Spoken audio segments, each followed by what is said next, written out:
Muito boa noite, sejam bem-vindos a mais uma edição do programa Em Debate. Estamos em março, considerado mês da mulher, e este é o tema da nossa conversa de hoje. Durante cerca de uma hora vamos falar sobre a situação e os desafios da real afirmação da mulher na sociedade cabo-verdiana. Hoje em dia a frase mais ouvida quando o assunto é empoderamento feminino é: o lugar da mulher é onde ela quiser. Será mesmo verdade? Estão criadas as condições no país para que a mulher esteja realmente onde ela quiser? Numa sociedade onde o rosto da pobreza ainda é feminino, onde os cargos de liderança são maioritariamente ocupados por homens, onde as mulheres dominam o setor informal e onde as vítimas da violência baseada no género são, na sua larga maioria, mulheres, pelo menos a julgar pelas denúncias feitas. Que desafios ainda se impõem à mulher para a sua real afirmação na nossa sociedade? São os nossos convidados de hoje. Paulino Muniz, sociólogo e membro do Movimento Laço Branco. Muito boa noite e obrigada por estar aqui conosco. Boa noite a todos. Tenho comigo também a presidente do ICIEG, Marisa Carvalho. Muito boa noite e obrigada pela sua disponibilidade. Obrigada eu pelo convite. E do outro lado tenho também a Rosário da Luz, que é analista política. Muito obrigada, Rosário, por estar aqui conosco. Sempre um prazer.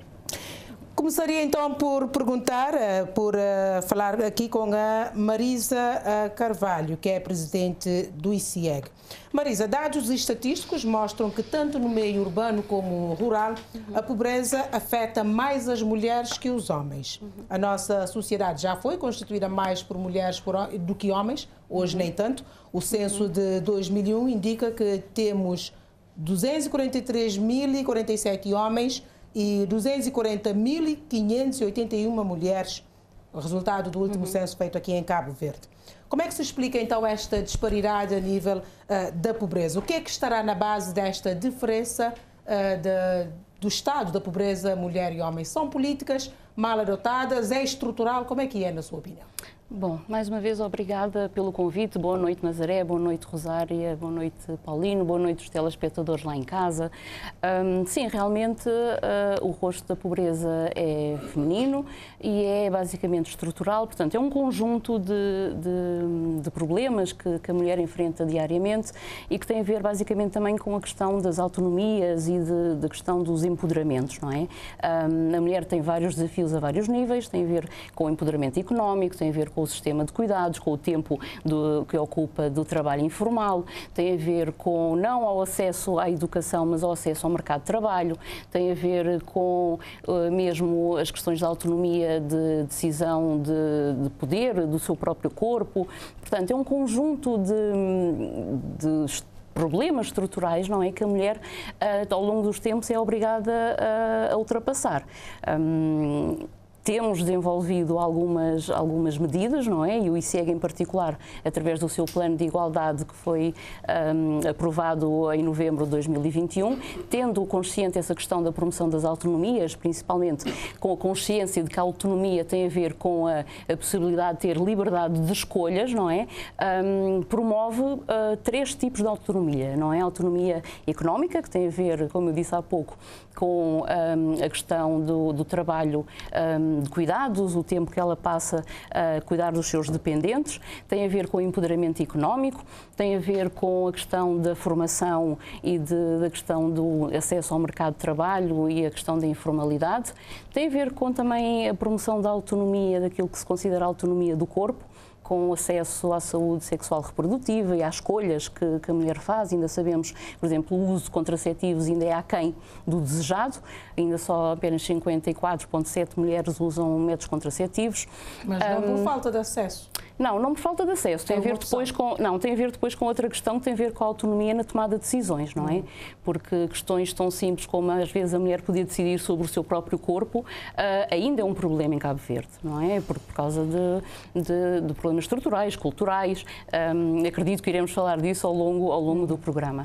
E a questão também da autonomia, ela está da tomada de decisões e a questão da violência baseada no género, não é? Que também é uma condicionante da condição da mulher. Rosário, partilhas desta opinião da Presidente do ICIEG ou nem por isso? Tem outra leitura desta situação da pobreza? Não, eu tenho a mesma leitura do diagnóstico. A partir eu concordo que tudo isso concorre para caracterizar de forma muito precisa a pobreza no feminino em Cabo Verde. O que eu discordo é das abordagens. Vamos ver se entendem. A mulher é predominante no setor informal. O que é política para género? Política para o género é se o Ministério da Economia, se o Ministério das Finanças, se a chefia do governo decidissem, há muitos anos atrás, regularizar o setor informal. Isso é que é política para género, não tem que estar a cargo do ICEG. Portanto, nós temos que... O meu problema não é com o diagnóstico da pobreza do feminino. O meu problema é que as políticas, quando nós falamos de políticas para o género, nós temos uma tendência a focar-nos nas iniciativas que determinados institutos, determinadas chefias do Estado têm. Não. O género tem que ser tratado como uma prioridade do Estado. Isto significa regulamentar o setor do trabalho. Deixar que o setor informal é, de facto, aquilo que sustenta a maioria das mulheres. Então, como é que o Estado se permite ainda não ter regulamentado o setor informal? A educação. Quem é que tem o ónus da criança que não é educada? Quem é que tem o ónus da criança que sai delinquente? E se nós queremos falar de violência baseada no género, qual é a esmagadora maioria de quem está em risco de vida por delinquência é do sexo masculino. Sobre o VBG vamos falar mais à frente. Não, eu estou a falar da violência, da delinquência masculina. Mas essa delinquência masculina recai normalmente sobre quem? Sobre a mulher-mãe. Portanto, nós não podemos abordar aquilo que é política de género através do Instituto para o Género, ou do Instituto para a Mulher, ou do Instituto para a Solidariedade. Tem que ser o Estado, em uníssono, ver que nós temos uma sociedade. A pobreza é feminina porquê? Porque a mulher é a maior encarregada da família. Muitas vezes, e nós falamos de famílias monoparentais. Claro. Nós temos uma situação de uma rede de segurança de famílias matrifocais no interior. As pessoas vêm para a cidade, a mãe fica no interior, a irmã mora em Safende, eu moro na Vila Nova, a outra irmã mora na Chada de Santo António. Quem tomava conta da criança? Já não tem. Essa rede destruiu-se pela própria história do país. Portanto, se o Estado quer falar de rede de suporte, em vez de fingir, nós dizemos, somos colonizados porque gostamos mais de cor clara e de cabelo fino. Também somos colonizados porque temos a mania que a família tem que ser como a família europeia. A nossa não é. A nossa é matrifocal, ela é matrilinear e a mulher tem, de facto, a maior responsabilidade familiar. Portanto, quando a sua economia pessoal falha, quando a sua economia familiar matrifocal falha, ela falha.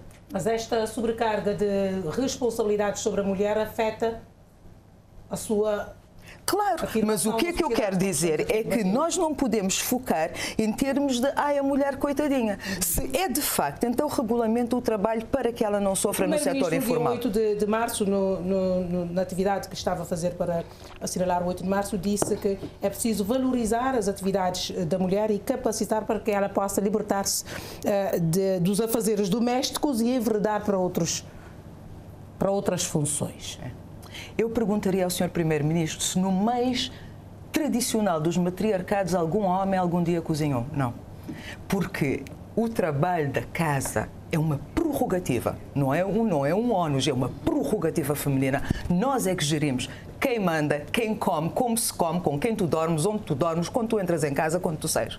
É uma prerrogativa. Portanto, a mulher não se vai libertar dos afazeres de casa. O que ela tem que ser, ela tem que ter tratamento igualitário, sabendo que ela vai ter sempre a maior responsabilidade doméstica, sabendo que ela vai ter sempre a maior responsabilidade no sustento dos filhos. Então, ela tem que ter tributação diferenciada. Então, o Sr. Ministro das Finanças tem que me dizer que eu pago menos impostos como mãe solteira do que o meu irmão que é casado. E ele é que paga menos impostos. Porquê? Porque importamos a lei de Portugal. Porque o Estado não está engajado nas políticas que, de facto, levantariam o género, que são fiscais, que são de trabalho, que são da justiça. Não são ónus, não são sobrecarga de um instituto do Estado. E isso é que nós temos que mudar. Nós temos que mudar essa forma de pensar, essa superficialidade intelectual que nos diz que temos que nos livrar do trabalho para... Não, isso era papo do princípio do feminismo no início do século XX. Agora, nós temos que entender a família que nós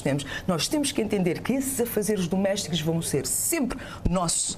Mas só que quando nós morávamos com as nossas sobrinhas, nossas mães e nossas tias, esses afazeres domésticos não sobrecarregavam uma mulher. Eram partilhados por 4 ou 5. Pois. O ónus do tratamento da criança não caía sobre a mãe, caía sobre a família, as sobrinhas. Quantas irmãs, quantas tias, quantas sobrinhas ajudaram na criança? E a criança era criada com todo o rigor, porque era sempre supervisionada por quem? Pela avó. Portanto, essas redes é que se destruíram e o que é que nós temos que fazer? É substituí-las na cidade, onde elas não existem organicamente. Portanto, não falemos, não temos papo furado de nos livrar de afazeres femininos ou do ónus das crianças ou que nós temos que ser casadas para ser felizes. O que nós precisamos é de políticas para mulheres. Quanto a políticas, mulheres na política, nós tivemos uma ministra das Finanças durante 1000 anos. Vamos falar disso mais à frente.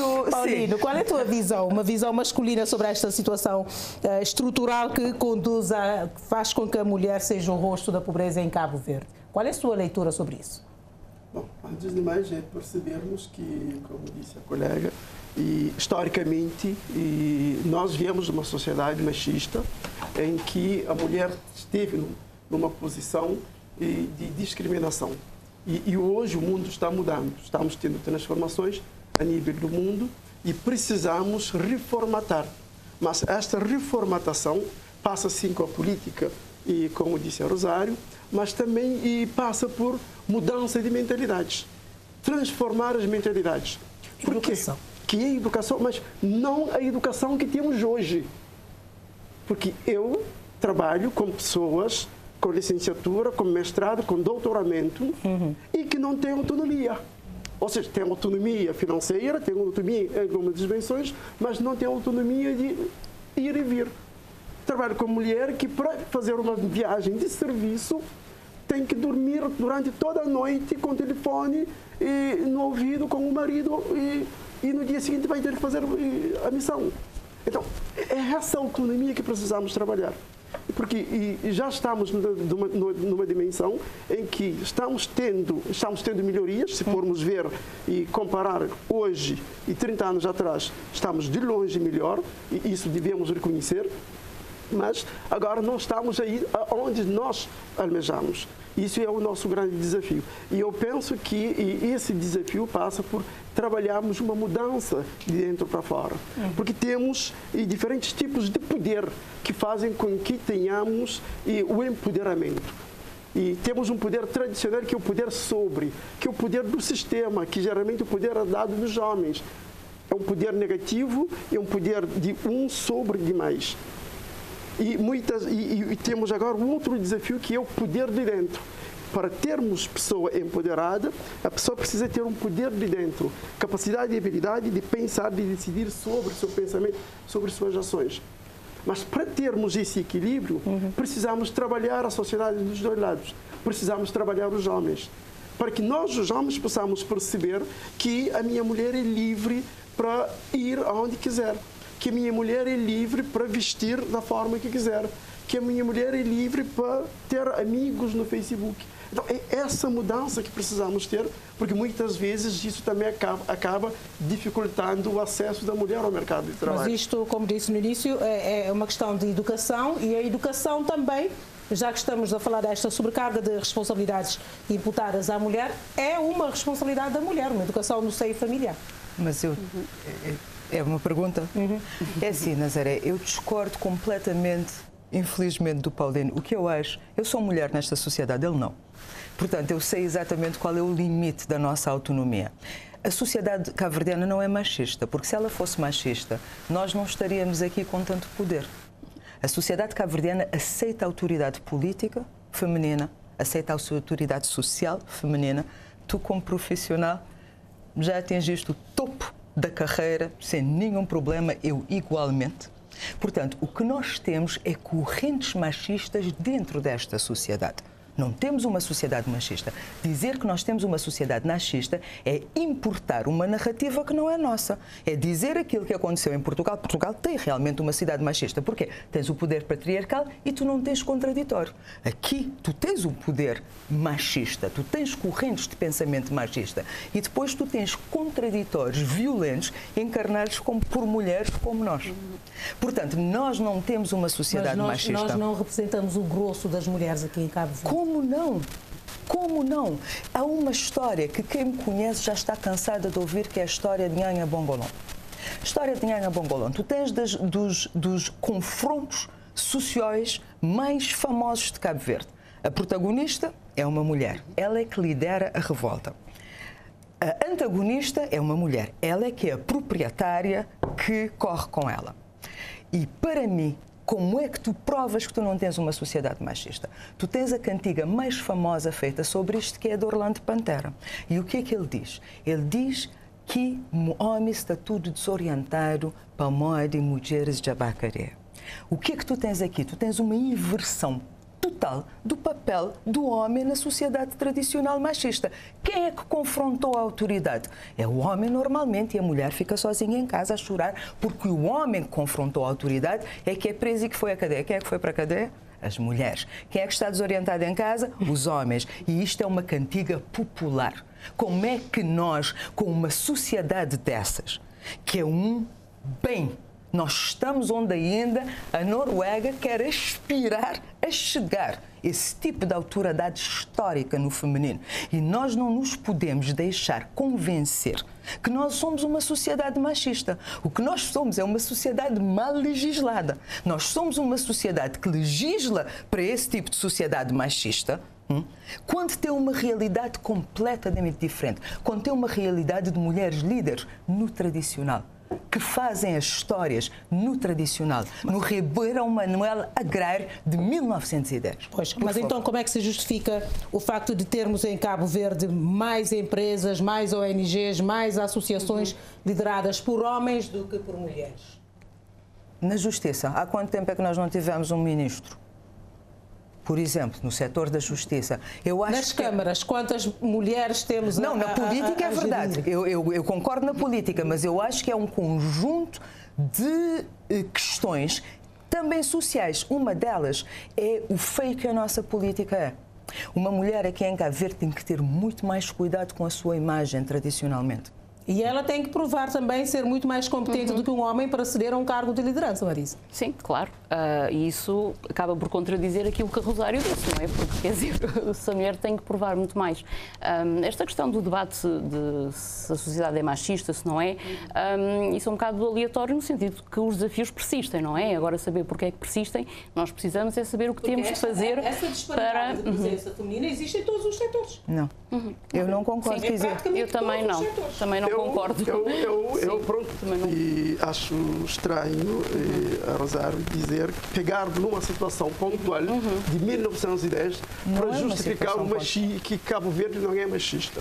E eu não foi isso que eu fiz. E eu digo, eu tenho experiência de trabalhar com mulheres diariamente. Eu tenho um produto que é conversa reflexiva sobre casal e família. Eu atendo mulheres de diferentes estratos sociais. Mulheres sem rendimento, mulheres com mestrado, mulheres com doutoramento. E geralmente eu tenho esses elementos de entender essas mulheres. E eu neste momento estou fazendo um estudo, um mestrado, que é estudo sobre mulheres, para entender esse processo. Esta aqui é a minha vontade que eu tenho nesta matéria. E eu não sou mulher, mas tenho esta sensibilidade. Eu tenho esta sensibilidade de ouvir mulheres. E eu te digo, muitas mulheres sentem muito mais a vontade para se abrirem comigo do que para abrirem comigo. Isso é uma das frases que eu tenho aqui também para analisarmos, nessa questão de ser-se machista ou não. Porque, inclusive, as mulheres, elas mesmas muitas vezes admitem, por exemplo, a nível da política, que não votam em mulheres porque não lhe reconhecem competência para liderar ou para dirigir um país, por exemplo. Entretanto, o maior partido da oposição e candidata a primeiro-ministro foi uma mulher com menos de 40 anos. Como é que o país não suporta se ela chegou lá? Ela candidatou-se. Não, mas chegou lá. Se o país tivesse alguma resistência à autoridade feminina, ela não tinha passado de deputada. É isso que eu quero dizer. O país, o facto de eu acredito que as eleições não se perdem, eu não duvido que acontece, que há mulheres machistas em Cabo Verde. O que eu estou a dizer é que as sociedades não são feitas de monolitos, elas são feitas de correntes. E há correntes machistas em Cabo Verde. Há homens machistas que acham que eles têm direito ao corpo da mulher. Por outro lado, tu tens uma sociedade com contraditórios que sociedades na Europa não têm, que é a presença de mulheres em posições de autoridade. A presença de mulheres em posições, mulheres jovens. Mas essa presença de que fala, não poderia ser mais expressiva? Poderia ser mais expressiva na política? Poderia. Porquê que ela não é? Eu acho que há um conjunto de questões. E parte disso tem a ver com a corrente de machista, de a forma como a mulher é exposta na arena política em todo o mundo. Não é só em Cabo Verde, mas particularmente em Cabo Verde, que é um meio tão pequeno. E onde nós temos um cuidado, não só as mulheres, mas particularmente as mulheres, nós temos que ter tido tradicionalmente um cuidado enorme com o nosso nome, a nossa honra e a nossa imagem. E a política aqui é violenta. Que é fruto do machismo. Fruto do machismo. Sim, mas eu, mais uma vez, o que eu acho é que Por exemplo, a mulher muitas vezes não quer enverdar-se pelo caminho da política porque tem um filho em casa menor e não quer sair à rua, por exemplo, e alguém apontar o dedo ao filho. Não, por exemplo, durante as eleições legislativas passadas, eu trabalhei com uma mulher que candidatou como deputada e dias depois, rumores na sua comunidade que ela tem vídeos porno a circular e nas redes sociais. Isto aconteceu mesmo ao mais alto nível também.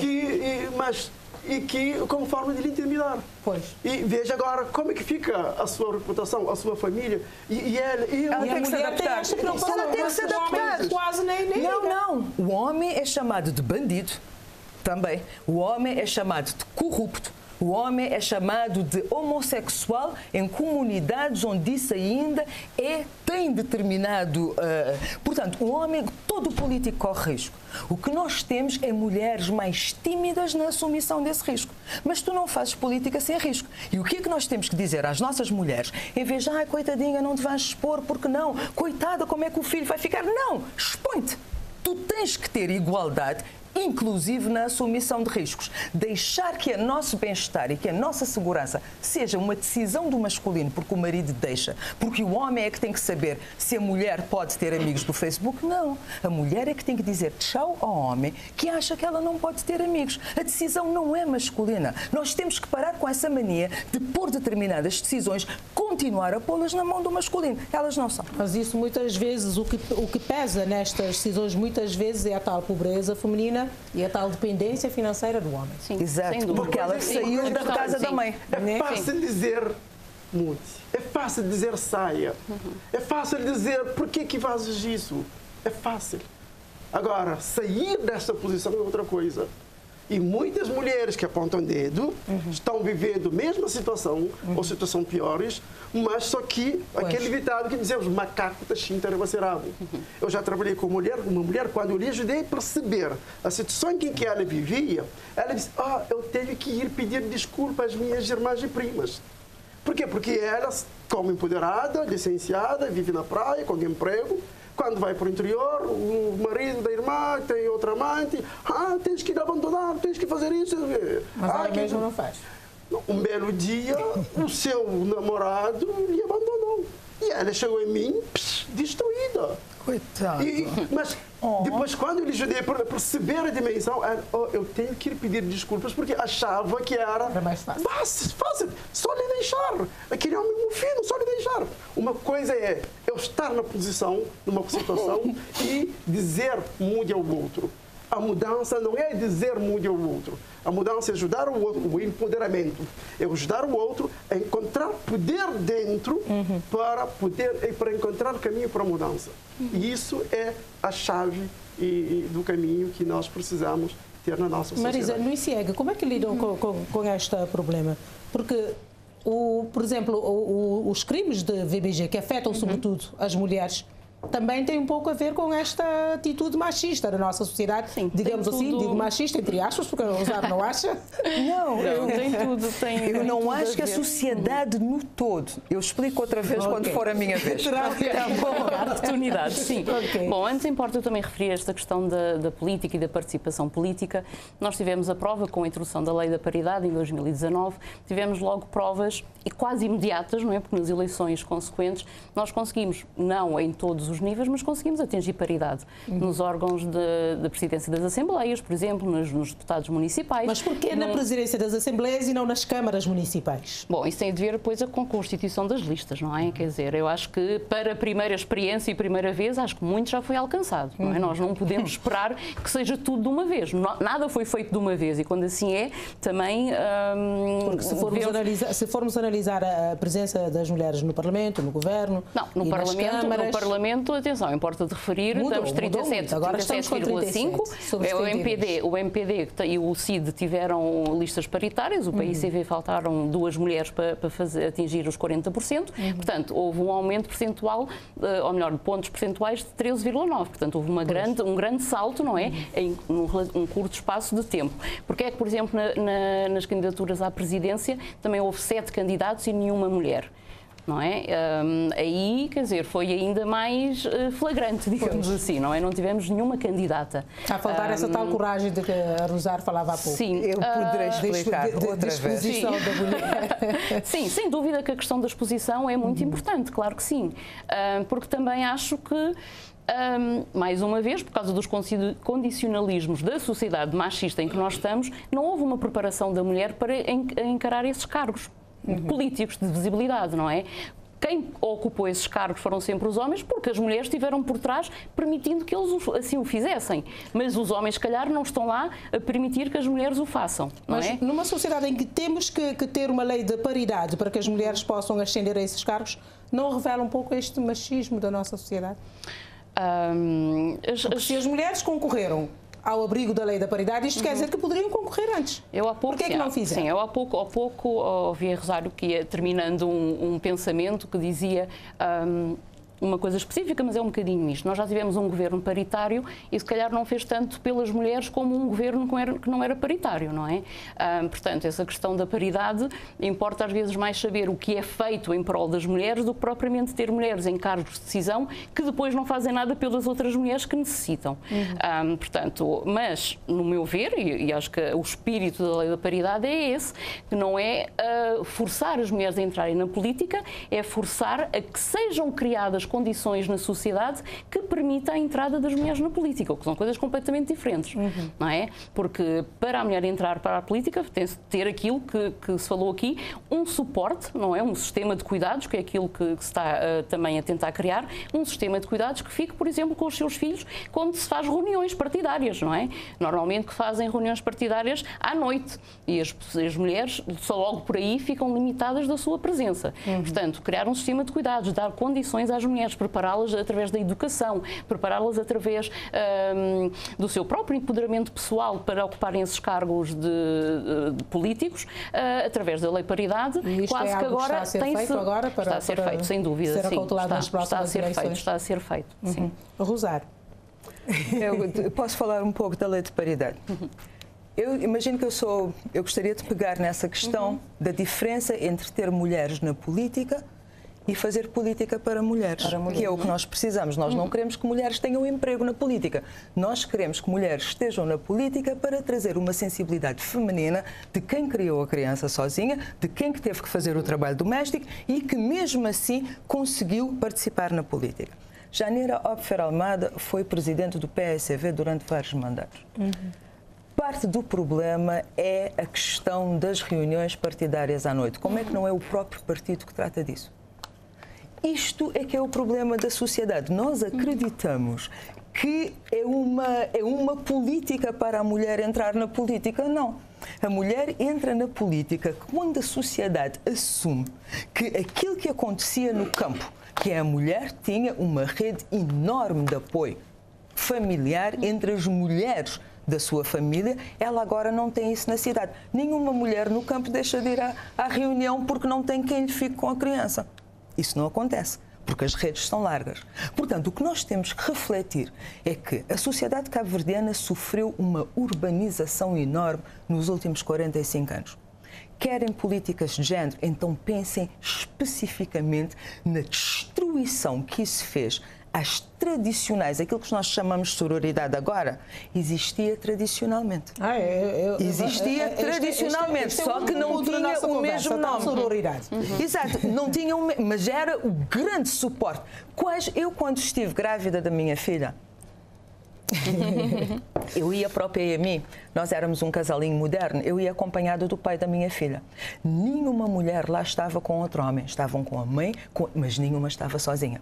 E quem dormiu comigo na primeira noite não foi porque o pai era ausente, mas foi porque eu queria uma mulher que já tinha tido 2 filhos e que sabia exatamente o que eu estava a passar na carne. Quem dormiu comigo não foi o romancezinho da série americana onde é que é o homem que apoia a mulher. Ele não sabe o que está a fazer. Quem sabe é a tua mãe. Pois. Quem sabe é a tua avó, é a tua irmã. Nós temos que parar de romantizar a relação casal e achar que ela tem que ser o suporte da mulher, porque ela não tem. Há tempos o cantor Zé Espanhol dizia: a mulher é que a família.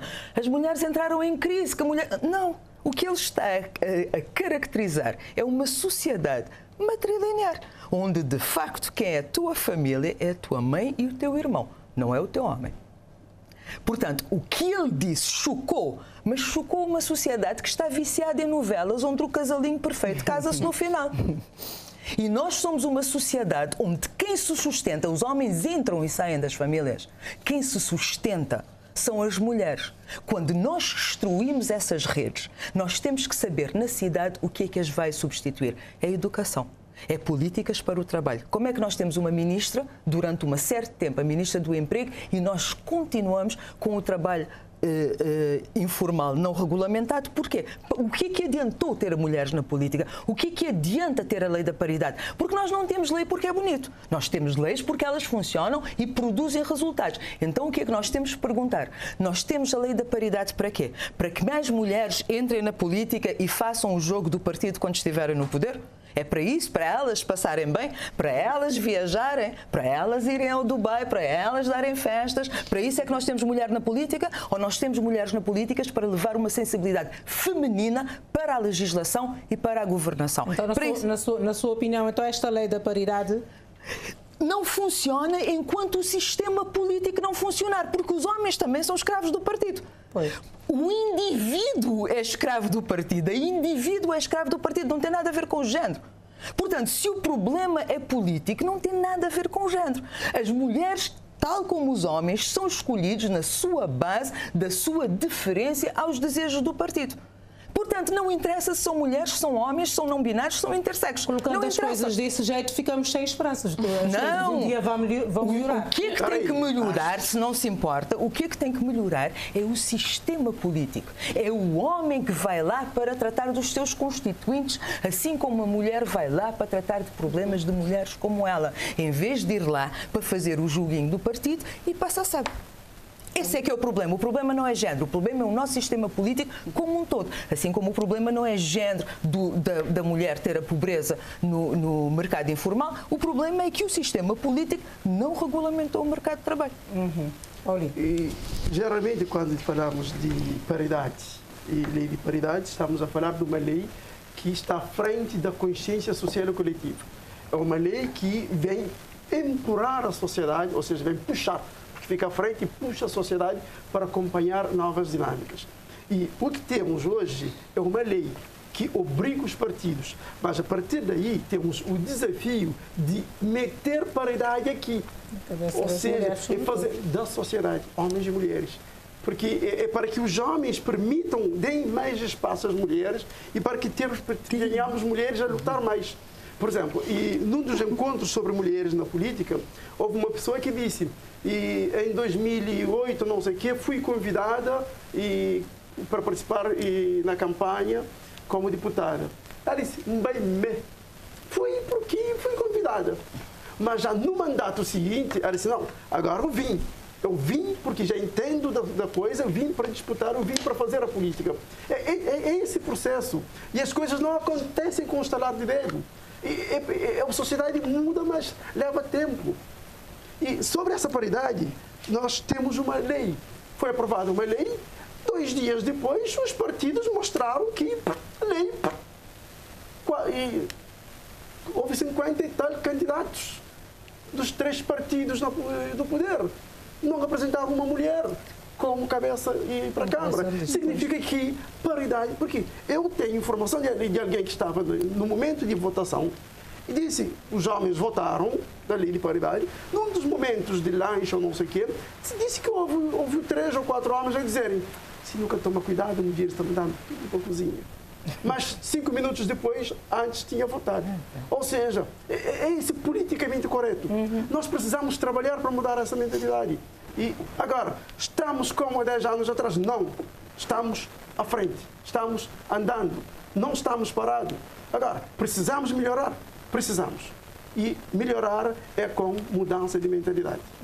Quando falamos da família, modelo europeia, como falava, ou novela, família de novela, como dizia a Rosário, remete-nos ao tema paternidade e maternidade responsáveis. Aqui em Cabo Verde, como é que estamos em termos disso?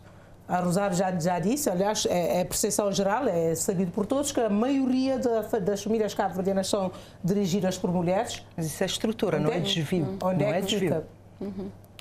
Onde é que fica o papel dos homens nisso? Geralmente, o Laço Branco, eu em particular, tive o privilégio de participar numa campanha a minha pai, em que andamos por todos os municípios do país e todas as freguesias para fazer conversas reflexivas com homens sobre a questão da paternidade. E o nosso desafio foi de ajudar as pessoas a entenderem o porquê da não assunção da paternidade, da fraca assunção da paternidade, porque para nós muitas vezes ter paternidade responsável é a criança criar com o pai em casa, que não é. Porque temos pais ausentes, temos pais que não registram, temos pais presentes e ausentes, porque moram na mesma casa, mas não participam, ou até participam negativamente na educação e coisa da criança. Então, o nosso desafio é isso, é ajudar as pessoas a entenderem. Agora, é necessário trabalhar para mudarmos essa mentalidade, porque muitas vezes o homem que não assume a paternidade não tem noção do que está perdendo. Não tem, como disse a música do Bachar, um pai precisa tanto de um filho como o filho precisa de um pai. Eu, neste momento, tenho uma bebezinha em casa de 1 ano. A dimensão emocional que essa bebê traz para mim, não há dinheiro que pague. Para sair de casa, ela chorar, papá, papá, papá. Opa! Mas são coisas que nós, os homens, estamos a perder. E o nosso desafio é ajudar as pessoas a meterem a mão na consciência, a mudarem de atitude e não apontar o dedo e não acusar, promover reflexões. E precisamos trabalhar isso com a sociedade, porque, como eu digo, é a sociedade que é machista, não é o homem. Numa das conversas comunitárias sobre paternidade em Santa Catarina, as mulheres estavam acusando o homem. Homens é isso, homens não fazem isso, não fazem aquilo. E eu lancei uma pergunta.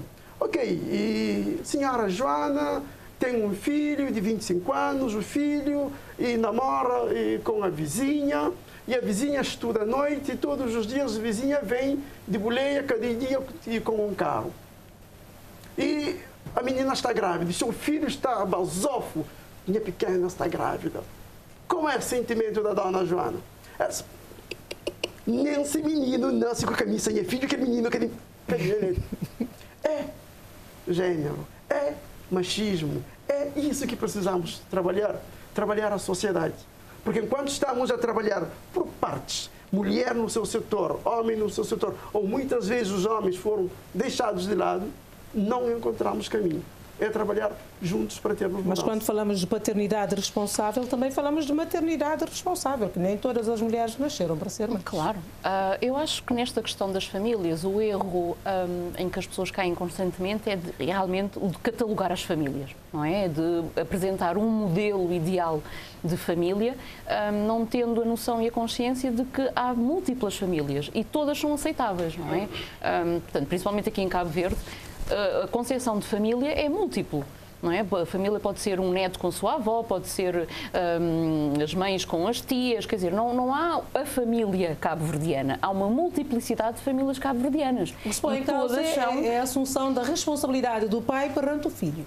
Sim, mas não necessariamente morar junto na mesma casa. Exato, mas isso também, eu também acredito que também parte um bocadinho, lá está, é pôr outra vez o ónus no homem, não é? Porque, quer dizer, a mulher tem de ficar à espera que o homem assuma a sua responsabilidade e não ela também assumir a sua responsabilidade com o parceiro que escolhe. Exato. Portanto, é uma questão de, mais uma vez, a colocação da vitimização da mulher e não a assunção da responsabilidade do homem. E isso é a base de quase todos os problemas que nós estamos aqui a tratar.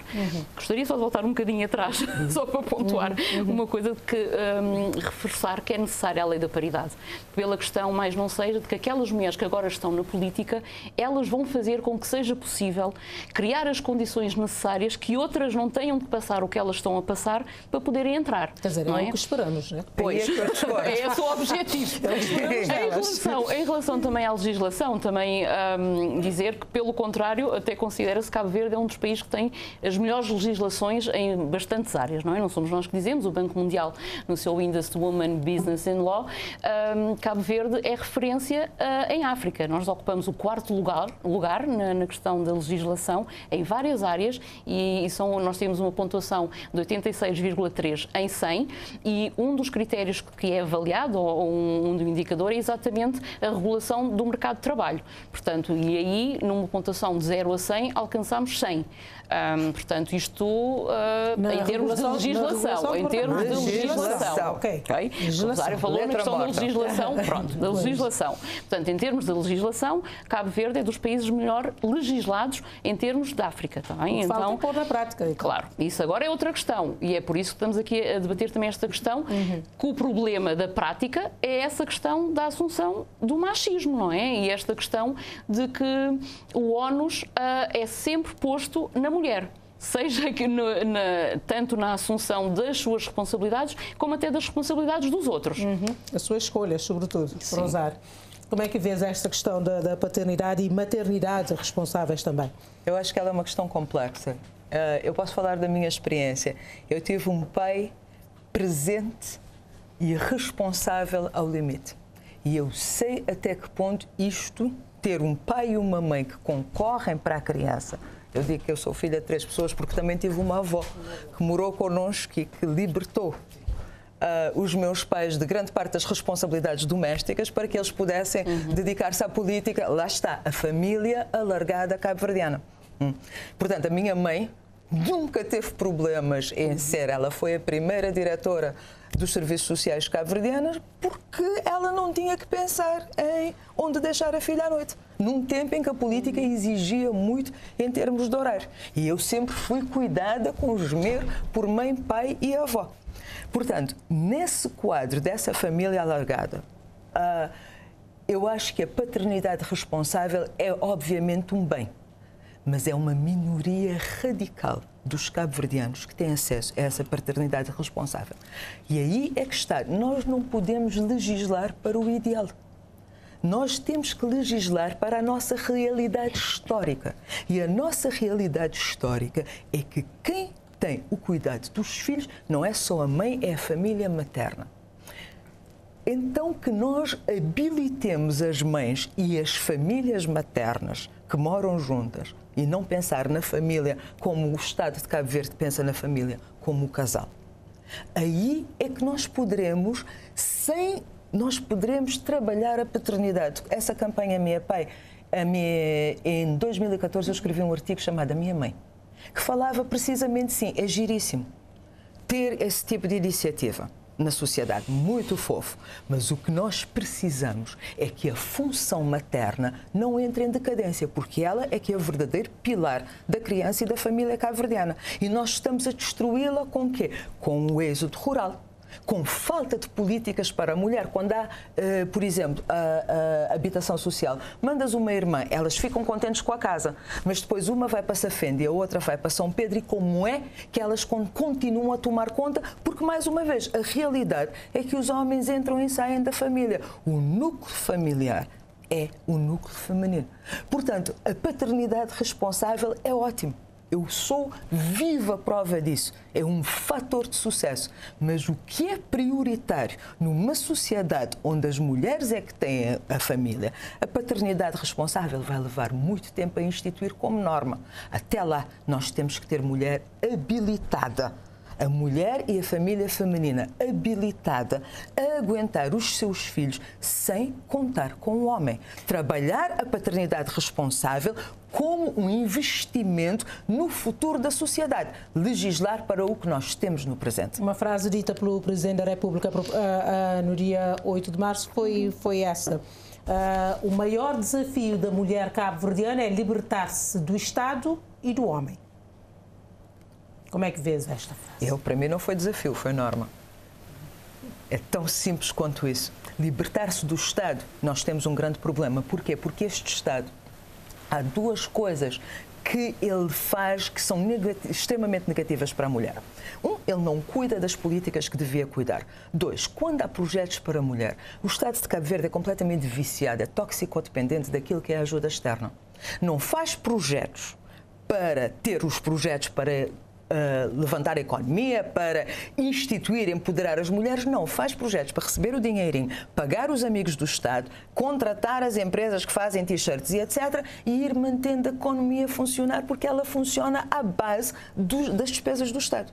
Isso é que acontece. Portanto, no final, nós não temos um projeto funcional. Nós temos um Estado que falou imenso sobre empoderamento feminino e sobre campanhas e sobre a minha pai e sobre isso, e não temos nada feito porque não era esse o objetivo. Portanto, quando nós temos que trabalhar políticas, nós temos, mais uma vez, o problema não é esta ou aquela política. O problema é a forma como o Estado de cabo-verdiano funciona. Não funciona de acordo com aquilo que são os interesses dos constituintes, mas de acordo com aquilo que são os interesses de quem ainda tem o poder. E nisto as mulheres ficam completamente perdidas. Portanto, sim, têm que se livrar do Estado, porque quando olham para a ministra e para a deputada e para a senhora que está lá em muito boa vida na política, ela não está minimamente preocupada com a rabidante que não tem INPS para que o seu filho seja atendido e tenha cobertura médica. Ela não está preocupada com isso. Portanto, quando nós falamos de se livrar do Estado, nós temos sim que nos livrar deste Estado. Não só as mulheres, como o cidadão cabo-verdiano, a cidadã cabo-verdiana em geral. Sim, temos que livrar do Estado. Quanto ao homem, isso depende de cada uma. Depende de cada uma. Marisa, como é que vês esta afirmação do Primeiro-Ministro? Este é o maior desafio da mulher? Livrar-se do Estado e dos homens? Não, o maior desafio da mulher é ganhar autonomia, não é? É ter a liberdade de poder realmente fazer escolhas, ter as condições para garantir a sua autonomia económica, do corpo e de tomada de decisões. Eu não consigo, não vejo o Estado assim, não é? Eu acho que tem sido feito muito, vamos fazer muito mais ainda e garantir de que realmente isso seja alcançado, porque não podemos ficar aqui com todos os ganhos que o país já alcançou, dizer que nada foi feito e que o Estado parece o maior inimigo da mulher do que propriamente o amigo. Eu acho que mais do que se libertar do Estado, a mulher tem de se libertar da sociedade e da cultura. A cultura, sim, é que está a limitar a mulher na assunção das suas liberdades. Cultura atrofiadora, não é? Sim, eu diria que a cultura é assassina mesmo, não é? Porque nós temos casos em que as mulheres morrem e são vitimizadas por uma questão cultural e social, não é? As questões que nós estamos aqui a falar que limitam as mulheres são estruturalmente culturais e sociais. Portanto, este é um dos fatores maiores, é uma das maiores causas do VBG. Sem dúvida, sim. Como é que estamos a nível de VBG? Aumentou, diminuiu? Com o fenómeno da Covid, não é? E com a questão da pandemia, os números que temos é que sim, os números aumentaram, as denúncias também. Portanto, esta questão dos números e dos dados do VBG são sempre um bocadinho contraditórios, sim, e relativos, porque nós nunca sabemos se as denúncias aumentam porque há um maior acesso às formas de denúncia, se aumentam porque realmente os casos aumentaram. Nós temos dados dos centros de atendimento às vítimas, temos outros dados da entrada na Polícia Nacional, temos outros dados da Procuradoria. Portanto, os dados são importantes, sem dúvida, mas nós temos de pensar e de atuar para além dos dados, não é? Enquanto houver uma pessoa que seja vítima de violência, nós temos de garantir, não é, a sua proteção e o seu apoio. O relatório do Conselho Superior de Magistratura Judicial de 2020 2020 e 2021 diz que transitaram para este ano 2022 mais de 2.000 processos de crimes de VBG e que os números estavam a diminuir de ano para ano desde 2016. Mas sendo este crime um crime que muitas vezes acaba trágica, de forma trágica, que leva ao feminicídios ou vice-versa, não deveria haver mais celeridade, mais urgência na resolução dos tribunais, na resolução destes problemas? Sim, sem dúvida.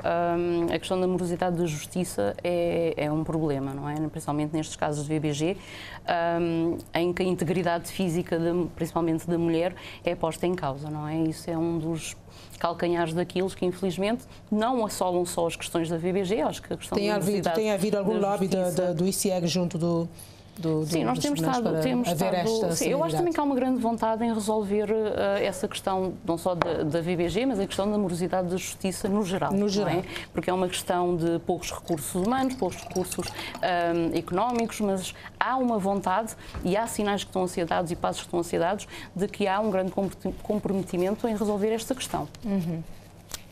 Paulino, como é que vês estes casos de VBG que muitas vezes terminam em tragédia? Eu digo que quando temos uma morte física, infelizmente o sistema está vendo morte física.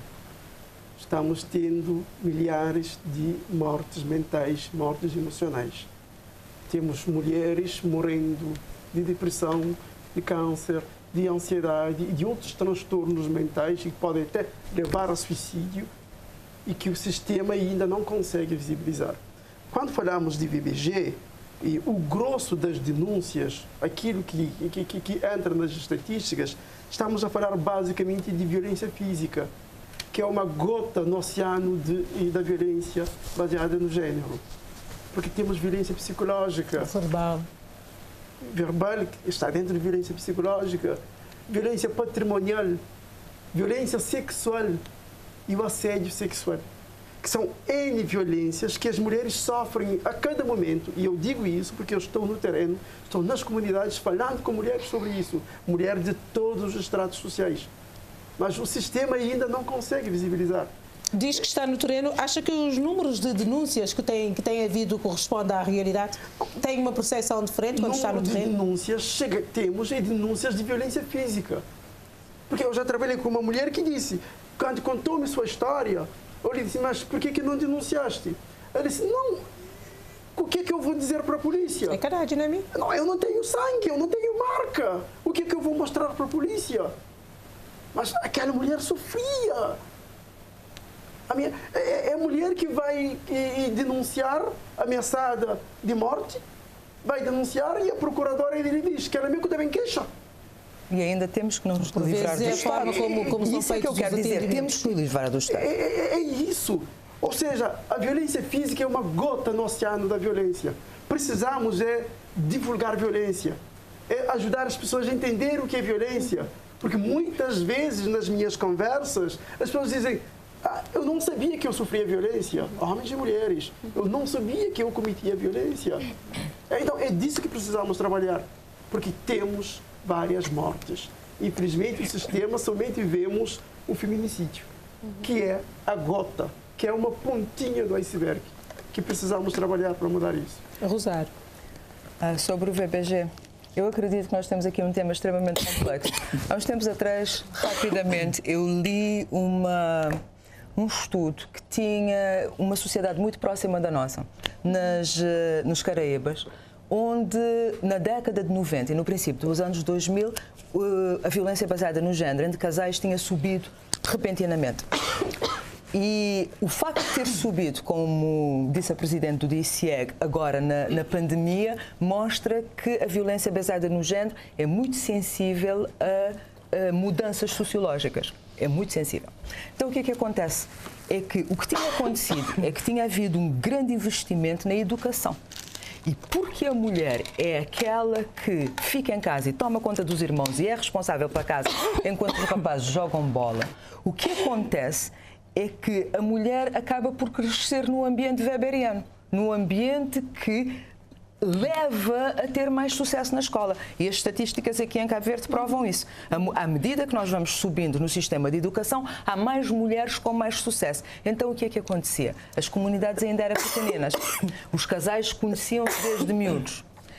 A mulher, de repente, era enfermeira, era recepcionista, trabalhava num hotel, enquanto o homem, que só tinha ficado a meio do secundário, não tinha as mesmas oportunidades laborais. E o que é que se viu?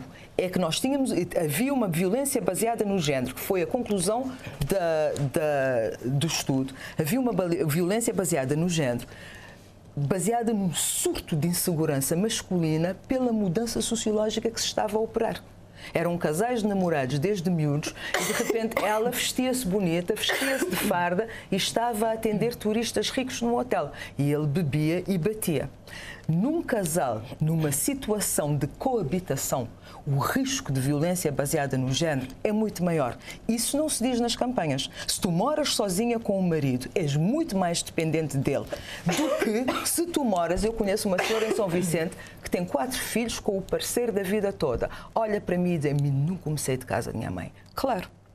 Porque na casa da mãe dela, ela está protegida, que não estaria numa situação operária completamente dependente de um homem. Portanto, nós temos que começar a caracterizar melhor, com mais sofisticação, com mais nuance, aquilo que é o VBG em Cabo Verde. Isso é uma coisa. Outra coisa, nós temos que começar a fazer as campanhas adequadas. Não há campanha que mais vergonhosa, mais insultuosa para a mulher do que homem que é homem não bate. Não, mulher que é mulher não apanha. Nós temos que empoderar a mulher para dizer ao macaco que se tu levantares uma mão para mim, tu perdes essa mão. Nós não estamos a pedir ao homem que sejam bonzinhos e não batem a nós. Nós somos adultas. A nossa segurança é nossa responsabilidade. E nós temos que parar com essa mania machista importada de achar que o ónus da violência baseada no género tem que ser no homem. Ele é que tem que parar de bater, que senão vão bater em mim eternamente. Há mulheres em situação de enorme dependência. Então o que é que urge? Como tentar de alguma forma compensar essa dependência. Se é dependência, então arranja sítios seguros, reconstrói as redes femininas, aconselha a mulher a não coabitar com um homem cujo fator de risco é enorme. Nós temos que ter mais posse daquilo que é a nossa segurança. Nós não somos crianças. Não é o homem que nos vai proteger de ser batidas. O ICEG criou estas condições. Há casas de abrigo, casas de passagem. Sim. Para abrigar ou para acolher mulheres vítimas de VBG. Sim. Já agora, ainda bem que falou nessa questão e gostaria de aproveitar para esclarecer essa questão de casas de abrigo, casas de passagem. O que a lei determina, a lei VBG, o que determina é a criação de casas de abrigo, que têm 2 modalidades. Uma é de passagem, em que a vítima e os seus dependentes podem ficar no máximo até 5 dias, e aí é a modalidade de passagem. E outra modalidade é de acolhimento, em que a vítima e os seus dependentes menores, no caso de necessidade, podem ficar até 30 dias. Quem determina a entrada da vítima nessas casas de abrigo atualmente é a Polícia Nacional ou a Procuradoria, porque isto pressupõe que a vítima esteja em perigo da sua integridade física ou perigo de vida. E quem avalia esse risco foi, como eu disse, a Polícia Nacional ou a Procuradoria. Isto significa que o ICEG não tem a responsabilidade e a autonomia de colocar uma mulher nessa casa de abrigo. Assim como também não tem a autoridade de, se quiser, tirar. Mas a gestão destas casas é do ICEG? Sim, a gestão destas casas é do ICEG. Aquilo, como se diz, o que se pressupõe é a existência de uma casa em cada ilha, se bem que depois na sua regulamentação, na regulamentação da Lei VBG e nos artigos que tratam dessa questão, artigos 52, 53 e 55, determinam como é que essa instauração das casas de abrigo é feita. Ou seja, é feita paulatinamente, consoante o número de casos que existem em cada ilha, e realmente o que temos verificado é que os números não garantem sustentabilidade de uma casa em cada ilha sequer. não é? Portanto, não é uma questão de nós não termos necessidade de ter essas casas, nós temos é ter estruturas e de garantir que quando isso aconteça, não é esperar que aconteça para termos, é garantir que é dado o apoio sempre que necessário. E o ICIEG garante, apesar de termos estruturas em 3 ilhas, e mais do que uma na Ilha de Santiago, garantimos em que todas as ilhas, sempre que necessário, nós damos esse apoio às vítimas e aos seus dependentes. Mas para além desse apoio, há alguma forma de empoderar essas vítimas para que não tenham que submeter-se de novo ao agressor? A questão é isso, como nós falamos anteriormente, a questão do empoderamento económico, foi definido pelo menos para este ano que o grande foco da ação do ICIEG baseia-se exatamente na questão do empoderamento económico e na luta contra a VBG. Mas as coisas têm de ser feitas de formas articuladas e sintonizadas, digamos assim, não é? Nós estamos a falar de empoderamento das mulheres, falamos muito das mulheres do meio rural, mas temos de falar também das vítimas da VBG, porque nós devemos prestar o cuidado imediato, mas temos de fazer o seguimento não só do seu processo judicial, mas também da sua saída do ciclo de violência. E muitas vezes o que mantém a mulher nesse ciclo de violência é a dependência económica.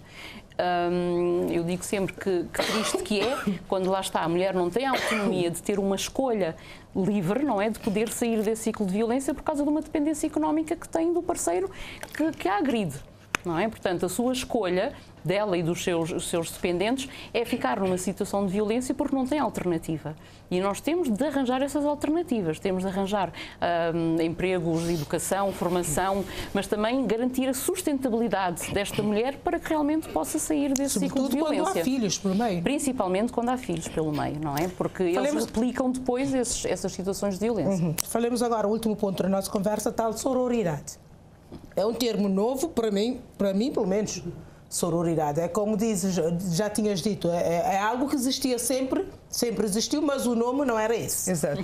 Agora, como é que acham que a nossa sociedade lida com isso? Porque é uma palavra que surgiu de repente dos ativistas do género e também das defensoras das causas femininas, mas é algo que é mais para ser usado nas redes sociais, porque na prática não vejo muita sororidade entre mulheres, por exemplo, hoje em dia, pelo menos. Mas nós temos que decidir o que é que nós chamamos de sororidade. Essa sororidade, essa empatia sempre existiu. Quando eu disse quando eu ia para o PMI, que era a única que ia com um parceiro, e as outras iam sempre acompanhadas, sempre acarinhadas, sempre acauteladas. Nenhuma mulher está lá sozinha. O que é que operava lá é sororidade. Era sororidade. A comadre. A quem é que nós confessamos tudo, os nossos sentimentos, os nossos pensamentos mais negros? É outra mulher. É outra mulher. A sororidade existe. O problema do cabo-verdiano é gostar de importar narrativas porque viu nas redes sociais e porque viu na novela. Então, agora importa essa tal sororidade, que é uma coisa vazia, que não tem, porque não chama, em vez de nós dizermos queremos promover a sororidade, então lá está ela. Vai ao PMI e tu vês sororidade. Vai à casa da avó e tu vês uma avó, 2 filhas e os seus filhos partilhando tudo, partilhando responsabilidades. No tempo em que não havia Facebooks para dar likes nos posts, nas fotos das amigas. E as pessoas não pensam nisso como sororidade, mas eu vivo a sororidade todos os dias. As mulheres da minha vida, as minhas amigas, são os meus pilares. As mulheres da minha família, mãe, avó, tias, foram os meus exemplos. Portanto, para mim a sororidade não é uma frase vazia, ela é uma coisa que tem muita substância. Mas o que nós fazemos é ignorar aquilo que nós vemos na sociedade, que é sororidade, que são mulheres que se suportam, e dizer que a sororidade é aquilo que nós vemos na novela. Pois, aquilo é vazio. Aquilo de facto é vazio, aquilo não tem significado, aquilo é só para as redes sociais. Mas a sororidade, aquela que sempre existiu, continua a existir, graças a Deus. Paulina, uma vez a sororidade até com os vizinhos, né? Porque os vizinhos também ajudavam a educar os filhos. Exato. Geralmente tínhamos, ou ainda temos em parte, essa prática. São valores que estão se perdendo hoje em dia. A cidade mata muito deles. Mas agora, no sentido do conceito em si, que as mulheres se apoiarem em questões sociais, em questões do género, há dimensões que eu digo que não. E há dias, por exemplo, estive numa conversa em que uma menina disse: "Não, mulheres também está tudo não me presta. Mulheres também Ou seja, são coisas, é a própria mulher às vezes acusar outra mulher. E é a mulher que está apontando o dedo. Então, muitas vezes aqui nessas dimensões não há sororidade. E entre instituições que trabalham questões do género aqui em Cabo Verde, há muito mimimi, há muito puxa-puxa, e organizações da sociedade civil, instituições, há muita... Penso que em muitas dimensões não temos essa sororidade. E precisamos trabalhar para melhorarmos esta dimensão. Agora, só para fechar a questão da lei VBG, a lei VBG prevê capacitação e sensibilização a nível nacional. A lei VBG prevê a capacitação dos técnicos do Estado que trabalham direta e indiretamente com as questões de género da VBG. Poucas instituições fizeram ações de capacitação. Como jornalista, todos os jornalistas deviam ter capacitação. Quantas formações tiveste? Ou seja, quer dizer, acho que até foram feitas algumas. Mas formações recorrentes, não pontuais. Estamos há 10 anos de lei. Eu não participei em nenhuma, mas mas são poucos. Disse várias aqui no jornal. Que podiam, quando digo vejo recorrente, eu estou a pensar pelo menos de cada 2 anos. Não sei se querem que eu diga. Polícia que capacitou talvez 10% do seu quadro, que... então, mas tem havido resultados práticos dessas formações? Bom, tem, porque a cada formação que a pessoa vai, muda a mentalidade, muda a forma de ver e entender as coisas. É procuradores da República, é juízes que precisam de formação em lei VBG, porque são especialistas e juridicamente, mas não têm conhecimento. Porque lei VBG é uma lei de natureza sociológica. Se você não entender a dimensão sociológica que está na base do género, não vais entender. Porque eu vejo muitas pessoas a criticarem, pelo menos, o fato de terem de ir denunciar um crime a um polícia que por vezes maltrata a vítima mais do que proteger. Mas eu, neste momento, como trabalho do meu mestrado, eu estou a propor a criação de um manual de formação online em género e lei VBG, que seria a base para, pelo menos, qualquer colaborador do Estado que quiser fazer essa formação, a partir do seu telemóvel, podia ter uma formação online que não teria custos para o país e seria uma contribuição neste sentido, porque é uma das grandes demandas. Marisa, só para terminar, a tua apreciação desta tal sororidade feminina. Sim. Antes, tenho só de responder ao Paulino, não é questão da formação.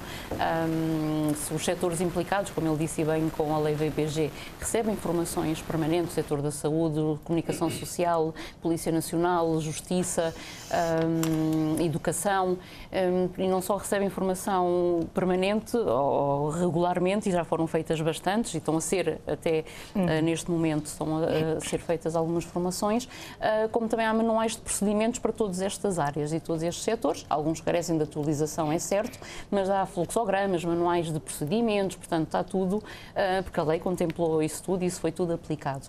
A questão da mobilidade, não é? E não são as formações desejáveis, porque o que se pretende e o desejável é que todos estes profissionais tivessem formação permanentemente, não é? Isso temos consciência de que é quase humanamente impossível, não é? Mas estamos a fazer aquilo que dentro das nossas possibilidades é possível e realmente é cíclico, não é? Vamos fazendo as atualizações.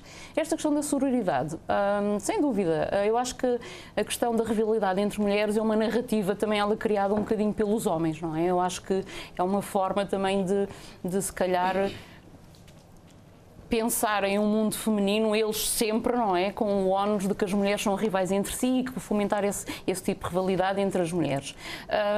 Mas também importa dizer, pegando um bocadinho naquilo do que o Paulino disse, que também há uma narrativa, principalmente nas redes sociais, se calhar um bocadinho pelo anonimato, pela questão do distanciamento, não é, por estarmos um bocadinho alheios, não é, à realidade, de que às vezes são feitos ataques a mulheres e a homens, não é? Portanto, aqui nem sequer há distinção, de uma forma um bocadinho... eu não queria dizer leviana, mas já dizendo, não é? Eu acho que as pessoas facilmente caem em armadilhas e caem em narrativas que não são muito bonitas e que devem ser responsabilizadas. porque eu acho que não podemos, ao abrigo do anonimato, ao abrigo da liberdade de expressão, fazermos às vezes acusações e coisas não muito bonitas no Facebook, principalmente quando se refere às imagens das mulheres. É o risco da utilização das redes sociais hoje em dia. É o ponto final neste debate. Muito obrigada, meus senhores, pela vossa disponibilidade em estar aqui conosco durante esta hora e poucos de conversa sobre mulher. Agradecemos às pessoas, aos telespectadores lá em casa que nos acompanharam. Espero que tenham gostado da conversa. Estaremos aqui na próxima quinta-feira com outro tema e outros convidados. Até lá.